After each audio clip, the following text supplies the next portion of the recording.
the air so that she is there and in the same bit of airspace as the wonderful Sea Vixen. Here she goes.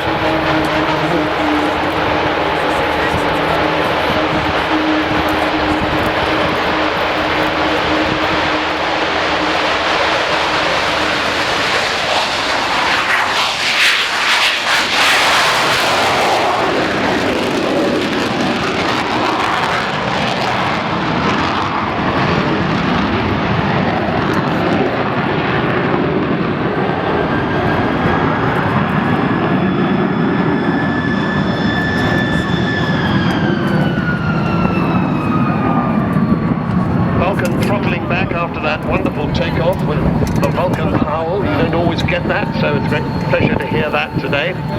Sea Vixen catching her up quite fast. I noticed Sea Vixen had her air brakes out.